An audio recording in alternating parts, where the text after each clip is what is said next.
할렐루야. 나의 아버지는 왕이시다 라고 하는 제목 가지고 우리가 말씀을 상고합니다. 사사기 9장 1절부터 6절까지 나오는 말씀입니다. 그래서 우리가 사사기 9장에 나오는 이 말씀은 많은 설교를 통해서 여러분이 많이 접했을 걸로 알고 있습니다. 그 내용이 무엇입니까? 기드온 아들에 대한 문제가 나오는 거죠. 근데 여기서 기드온을 다른 말로 이렇게 부르고 있어요. 그 이름이 뭐냐? 여룹바알이다 라고 이렇게 표현하는데요. 이 기드온이 처음에 부름받았을 때 바알 제단, 신전을 쇠파했기 때문에 그것을 파쇄했기 때문에 그의 별명이 여룹바알이에요. 바알의 제단을 헐었다 해서 별명이 되었는데 그 여룹바알은 곧 기드온을 말하고 있습니다. 그런데 이 여룹바알에게는 기드온에게는 아들이 있어요. 아들이 있는데 얼만큼인 줄 아십니까? 몇 명인 줄 아십니까? 70명하고도 또 한 명 있는 거예요. 예. 72명이 있는 거예요. 자, 보세요. 그 아들 중에 누가 있는가 하면 아비멜렉이라고 하는 아들이 있습니다. 그래서 이 아들이 세겜에 가서 그의 어머니 형제에게 말을 하는 거예요. 세겜은 어떤 곳인가 하면은 이 아비멜렉의 기드온 아들 아비멜렉의 고향이에요. 거기서 태어났어요. 그래서 이 세겜에 있는 어머니하고 형제에게 가서 이 아비멜렉이 말하기를 우리 외가에 있는 식구들은 전부 모여서 나의 말에 귀를 기울여 주십시오. 그러면서 뭐라고 얘기하는가 하면은 여러분의 대통령이 70명이었으면 좋겠습니까? 아니면은 한 사람의 대통령이 여러분을 통치했으면 좋겠습니까? 이렇게 물어봤어요. 그리고 말하기를 나는 이 아비멜렉 자신은 여러분에게 친척이에요. 여러분의 골육이에요. 너희와 같은 골육입니다. 친척입니다. 같은 혈육입니다. 이렇게 그들에게 그것을 기억하라고 요구를 합니다. 그러면서 그의 어머니 형제들에게 뭐라고 말을 하는가 하면은 이 많은 기드온의 아들이 70명인데 그 아들들이 모두가 대통령 돼서 여러분을 통치하는 게 좋겠느냐? 아니면 여러분의 골육, 여러분의 혈통, 여러분의 친족, 내가 혼자 여러분을 다스리는 게 좋겠느냐? 이거를 물어본 거죠. 이렇게 세겜의 모든 사람들의 아비멜렉 이야기를 다 전했어요. 다 전하고 그러면서 그들이 말하기를 우리가 세겜에서 여기 살고 있는 것은 우리가 같은 친척이다. 우리는 한 몸이다. 우리는 한 형제다. 그러면서 거기에서 뭐라고 이야기하는가 하면은 그 세겜 땅에 바알브랏이라고 하는 신전이 있었어요. 이 바알브랏이라고 하는 우상을 섬기는 그 신전이죠. 세겜 땅에 사는 사람들이 섬기는 신전에서 은 70개를 가져다가 그에게 줬어요. 아비멜렉에게 주면서 아비멜렉이 그것을 가지고 무엇을 했느냐? 그 지역에 방탕하게 사는 사람, 모범적으로 사는 사람이 아니라 흥청망청 쓰거나 노숙자 같은 사람, 또 경박한 사람, 그러니까 쉽게 흥분하는 사람, 이런 사람들을 하나씩 그 돈을 가지고 샀어요. 매수를 했어요. 그리고 무엇이라고 얘기하는가 하면은 너희들은 나를 따르라. Follow me 하면서 나를 따르라. 이렇게 이야기했어요. 그리고 나서 이 많은 무리들을 데리고 아비멜렉이 어디로 갔는가 하면은 오브라에 갔어요. 오브라는 어떤 곳이냐면은 자기 아버지 기드온이 있는 오브라의 집에 갔어요. 그러고 나서 이 여룹바알의 그 기드온이죠. 기드온의 아들들이 70명이 있다고 했잖아요. 그 자기 형제 70명을 한 바위에서 다 죽였어요. 아까 경박한 사람, 방탕한 사람들을 돈을 주고 매수를 해가지고 데리고 가가지고 그 형제 70을 다 죽이고 나서 그러고 나서 이 아비멜렉이 왕이 된 겁니다. 근데 그 형제 중에 막내 아들이 있었어요. 막내 동생이 요담은 스스로 도망가가지고 숨었어요. 그래서 그는 죽임당하지 아니하고 70명의 형제를 다 죽이고 이 아비멜렉이 거기에서 세겜의 모든 사람들과 밀로의 모든 족속들이 모여있는 거기에서 왕이 돼가지고 상수리 기둥 곁에서 아비멜렉을 왕으로 삼았다라고 하는 것이 오늘 본문의 내용인 것입니다. 자, 우리는 이 본문을 통해 가지고 하나님이 나에게 주시는 말씀이 무엇이냐, 이게 중요한 거예요. 하나님의 말씀은 그때 당시 이 사사기가 기록되어 있을 그 당시에도 하나님은 역사하셨고, 또한 오늘날에 저와 여러분이 살아가는 오늘 이 시대에도 하나님은 역사하십니다. 그런데 옛날에 기록해 놓은 이 말씀을 왜 오늘 우리에게 주시느냐? 그때 역사하신 하나님은 오늘도 이와 똑같이 역사하고 계신다. 여러분의 현실에 있는 문제가 무엇입니까? 여러분의 그 문제를 하나님이 보고 계시고 그 문제를 해결해 주신다. 어떠한 방법으로? 오늘 본문에 있는 이와 같은 방법으로 그 문제를 해결해 주신다 라고 하는 메시지를 저와 여러분에게 주시는 겁니다. 자, 그렇다면 오늘 우리가 여기에 나오는 인물 중에 누가 있습니까? 아비멜렉이라고 하는 그 인물에 대해서 우리가 한번 상고를 해보려고 합니다. 아까도 말씀드렸지만 이 아비멜렉은 누구예요? 기드온의 아들이에요. 그런데 아비멜렉의 고향이 세겜이라고 나와 있습니다. 세겜이라고 하는데 아버지 기드온은 오브라에 살고 있었어요. 그 뜻은 무엇입니까? 이 아비멜렉은 기드온의 정식 아들이 아닌 거예요. 정식 아들이 아니고 이 기드온이 세겜에 가했을 때 거기에서 그 지역에 있는 여인을 첩으로 삼았어요. 그래서 이 아비멜렉은 첩의 아들인 것입니다. 이 아비멜렉은 정치를 하는 사람이에요. 오늘날로 말하면 정치를 하는 사람이에요. 세겜에서 족장이에요. 또 밀로에서 족장이에요. 그런데 이것 가지고 양이 안 차는 거예요. 왜? 이 앞전에 사사기 8장에 보면은 기드온이 죽었어요. 아버지가 죽었어요. 그러면은 아버지가 그 사사기 시대에 이 기드온이 거기에 사사니까 사사는 당시 말한다면 그 나라를 다스리는 왕 정도가 권한을 가지고 있었죠. 오늘날로 말한다면 대통령 정도의 그런 권한으로 그 백성을 이끌어가고 있는 그런 위치에 있었습니다. 그런데 이 기드온이 죽었어요. 죽고 나니까 어떤 일이 있습니까? 백성들이 기드온의 자식들이 아들들이 우리의 왕이 되게 해달라 이렇게 요구를 하는 거예요. 그때 기드온이 아니다. 나도 왕을 안 하고 우리 자식들도 여러분의 왕이 되기를 원치 않는다. 안 하겠다. 이렇게 아버지가 기드온이 있을 때 그렇게 이야기를 했습니다. 그랬는데 기드온이 죽고 나니까 70명의 그 아들들이 있었고 정식 아들이 있었다면 세겜에서 낳은 이 아비멜렉 첩의 자식인 아들도 있었습니다. 그런데 이 아비멜렉이 아버지가 죽고 나니까 어때요? 자기가 왕이 되고 싶은 거예요. 왕이 되고 싶으니까 어떻게 해요? 이제 모의를 하는 겁니다. 정치를 하는 거예요. 근데 그 정치가 어떤 정치를 하느냐? 아무리 봐도 이 오브라에서는 자기를 지지할 수 있는 지지 세력이 없는 거예요. 기라성 같은 이 형제 70명이 있기 때문에 저들은 정통으로 아버지 후계자란 말이죠. 그러니까 왕이 나오게 된다면 저들 속에서 나와야 되기 때문에 그렇다면 자기는 명함도 못 내미는 거예요. 그래서 머리를 쓴 것이 무엇입니까? 외가로 쳐들어가는 것입니다. 세겜에 있는 외가에 가서 어머니와 그 이모와 그 외가의 모든 그 친족들을 모아놓고 이제부터 내가 왕이다. 여러분 생각해 보십시오. 70명이 대통령이 돼서 여러분을 다스리는 게 낫겠습니까? 나는 여러분의 혈통이고 내가 우리 가문에서 왕으로 되어진다면 여러분에게도 많은 혜택이 갈 것이고 나 가만히 있지 않고 여러분의 그 은공을 내가 갚을 것입니다. 뭐 이렇게 유세를 했겠죠. 그래가지고 이제 이 아비멜렉이 그들의 정치 자금을 받는 거예요. 아까도 말씀드렸잖아요. 바알브라 신전에서 자기들이 모은 헌금 그것을 가져다가 아비멜렉에게 정치 자금으로 지원을 해주고 있습니다. 세겜에 있는 모든 사람들이.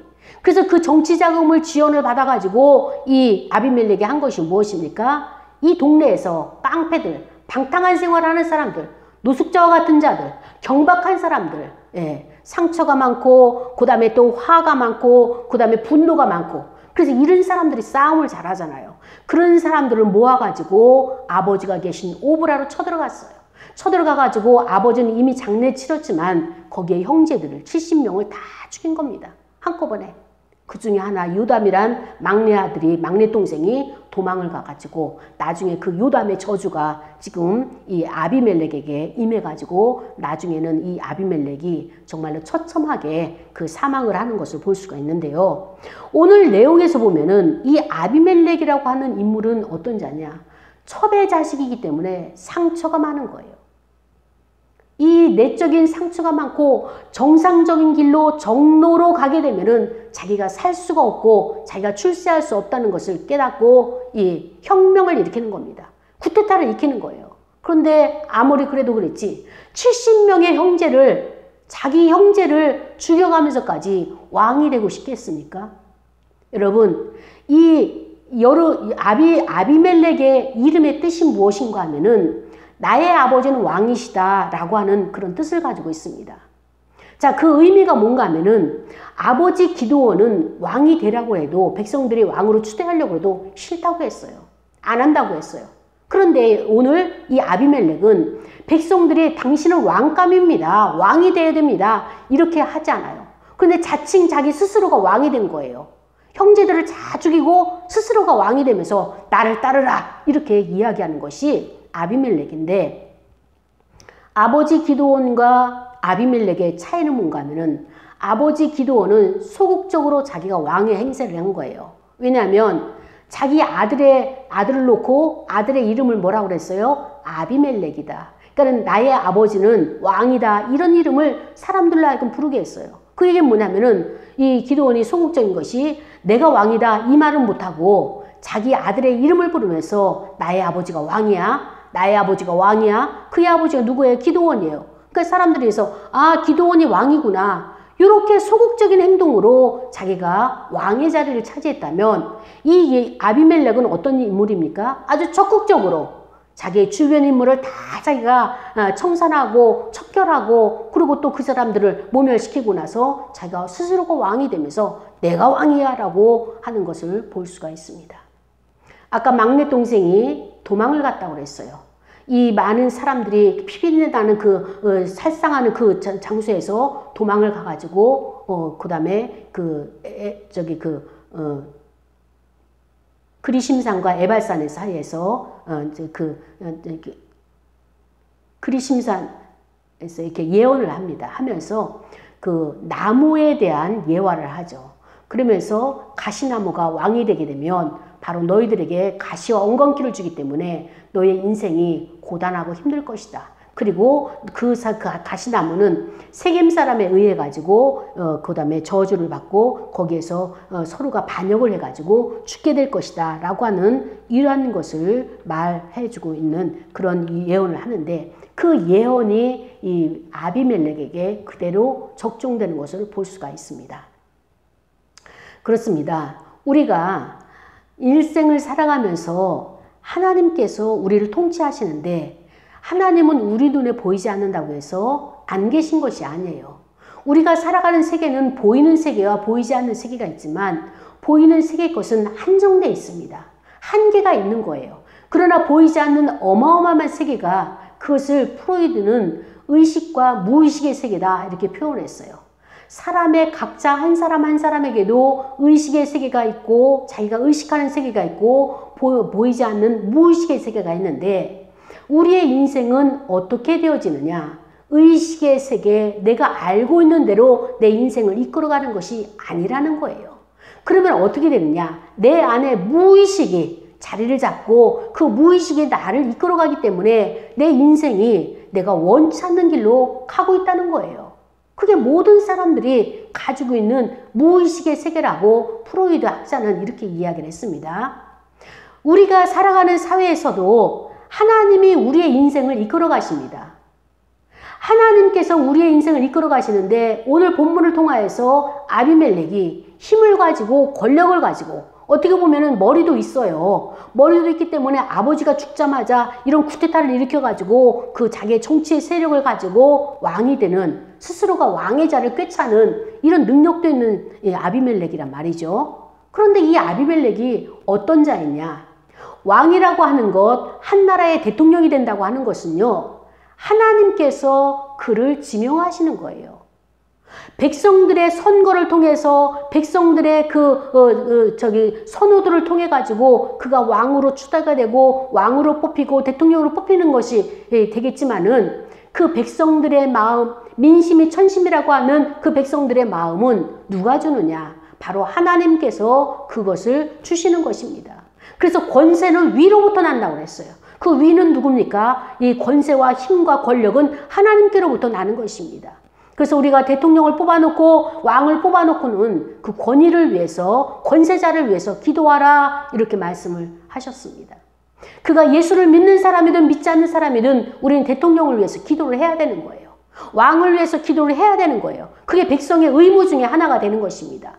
그런데 우리는 투표할 때만, 선거할 때만 왕을 뽑고 선거할 때만 대통령을 뽑아놓고 그 이후부터는 알아서 하겠지. 정치는 정치인에게, 우리는 우리 먹고 사는 일에, 생존의 일에 우리는 전심전력하리라. 이런 태도로 살아오진 않았습니까?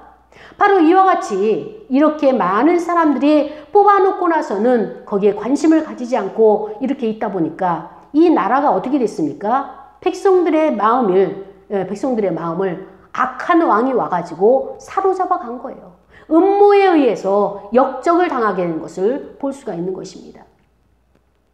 하나님께서 왕으로 지명한 자, 하나님께서 기름 부은 자가 왕이 된 것이 아니라 힘이 있는 자, 권력을 가졌다고 하는 그러한 자가 강압적으로 왕의 자리를 차지한 것을 보면서 하나님께서는 이 아비멜렉을 어떻게 하는가 하면은 전쟁을 통해 가지고 세겜성에서 전쟁을 하다가 거기에 망대에 있는 자들에게 그 망대에서 1000명을 몰아넣어 가지고 거기서 불로 그 사람들을 죽여버립니다.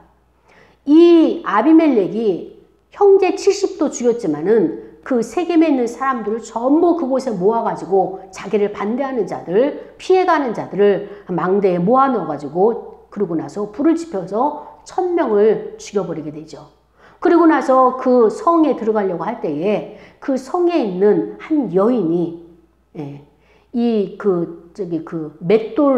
맷돌을 가는 그 맷돌 윗짝을 들어다가 내리쳐가지고 아비멜렉의 머리를 치게 됩니다. 그래서 이 머리를 그 맷돌로 맞고 아비멜렉이 죽게 되는데 죽지가 않았어요. 그러면서 옆에 있는 그 소년에게 이야기를 합니다.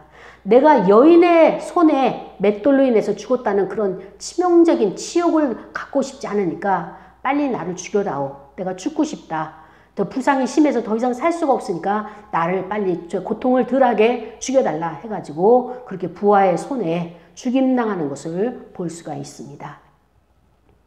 이것이 하나님께서 원하시는, 하나님께서 이끌어 가시는 방법이 아닌 다른 인간적인 방법, 인간적인 탐욕으로 자리를 탐내거나 권력을 탐닉하는 자에게는 최후의 결과가 이와 같다라고 하는 것을 말씀해 주고 있는 것입니다.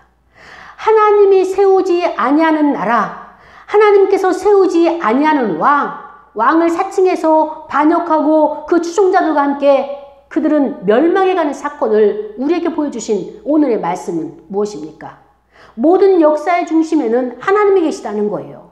하나님은 살아계셨고 역사는 살아 숨쉬고, 왜? 살아있는 자들의 그들의 행적이 기록된 것이 역사이기 때문에, 그래서 우리는 이 왕을 잘 선출해야 된다는 것을 오늘 본문을 통해서 우리에게 주시는 교훈이 되겠죠. 그렇습니다.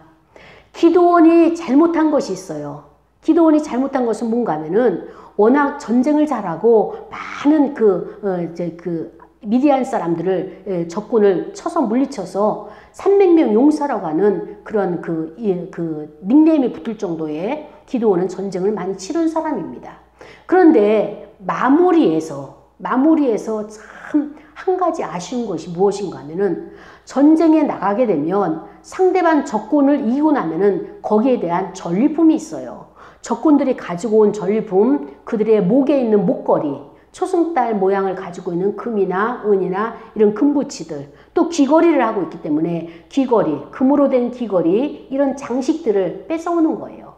뺏어왔는데 이것을 가져온 것이 참 어마어마하게 많은 거예요. 그때 기드온이 그것을 다 모아가지고 무엇을 만들어 놓은 거 하면은 제사장이 입는 옷, 에봇을 만든 거예요. 에봇을 만들어서 그것을 만들어 놨더니 이스라엘 백성들이 여호와 하나님을 섬기는 것이 아니라 이 에봇을 은밀하게 섬기면서 그것이 마치 능력 있고 그것이 마치 힘 있는 것처럼 그것을 갖다가 신봉을 하고 있는 거예요. 이스라엘 백성들은 어떤 입장입니까?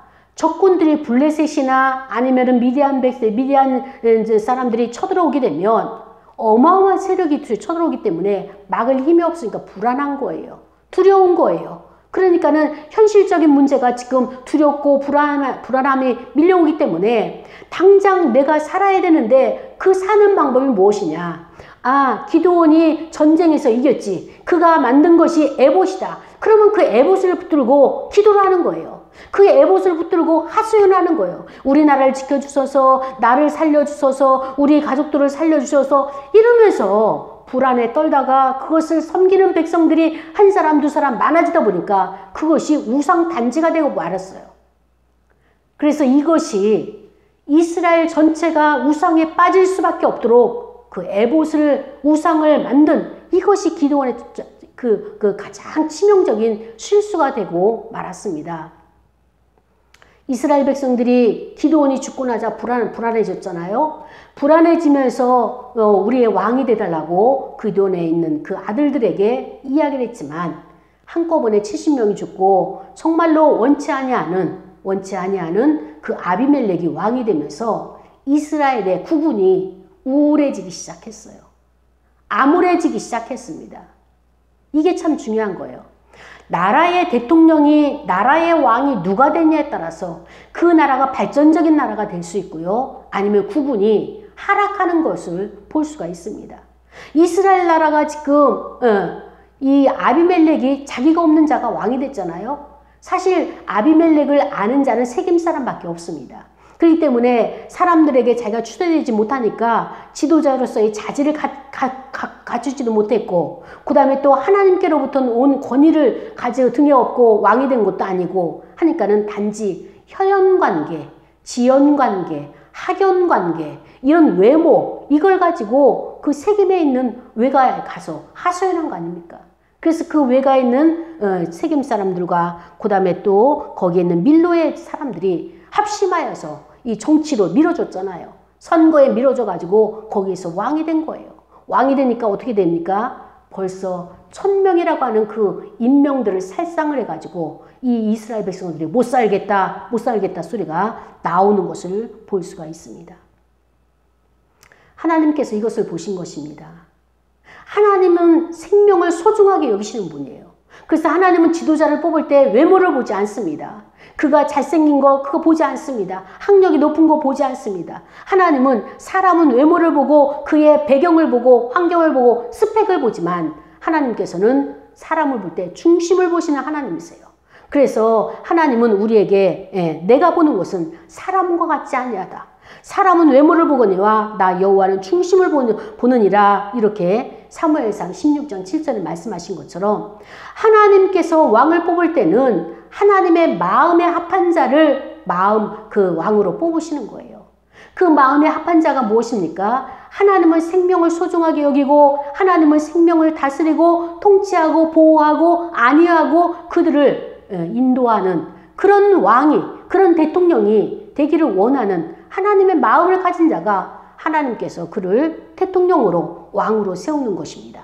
그런데 이런 마음이 없고 기본 마땅이 없고 자기가 권력의 탐욕을 가지고 자기가 그 왕의 자리가 그 욕심이 나서 그것을 무리수를 두고 왕의 자리, 대통령의 자리에 오른다면 하나님께서는 반드시 그를 끌어내리는 하나님이라는 것을 말씀하고 있는 것이 오늘 본문에 우리에게 주는 내용인 것입니다. 하나님이 세우지 아니한 자가 왕을 사칭하고 반역하다가 그의 추종자들과 함께 멸망당하는 이런 내용이 오늘 말씀이 이것입니다.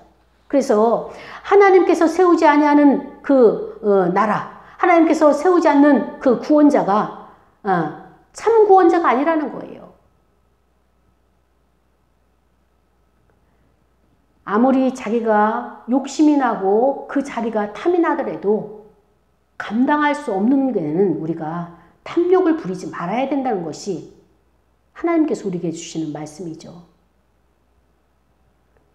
아비멜렉이 자기를 추종하는 자들에 의해서 군림하면서 그들의 영혼을 이렇게 어둡게 하다가 결국에는 어떻게 합니까? 사망으로 이끌어가는 거예요. 죽음으로 이끌어가는 거예요. 그를 추종한 세력들은 그와 함께 죽게 되는 것인데, 바로 오늘 이스라엘 나라의 백성들의 문제가 무엇이냐? 너무 외세의 침략이 많은 거예요. 이곳저곳에서 전쟁을 많이 당하다 보니까 괴로운 거예요. 평안할 날이 없는 거예요. 언제 내가 평안하게 살아볼 수 있을까? 열심히 농사를 져놓으면은요, 미디안 사람들이 와서 다 그것을 탈곡해 가는 거예요. 1년 농사 졌는데 그들이 다 빼앗아가고 손가락을 빨고 있다. 이거 참 나라가 괴로운 것입니다. 이런 나라에 기드온이라는 자를 세워가지고 그 나라에 전쟁을 일으켜서 이기게 하시고, 그리고 그나마 40년 동안에 이스라엘 백성들이 평안하게 잘 살았는데, 그가 죽고 나니까 국민 입장에서, 백성들 입장에서는 불안하기 그지가 없는 겁니다. 그러면서 그들이 요구하는 것이 무엇이냐?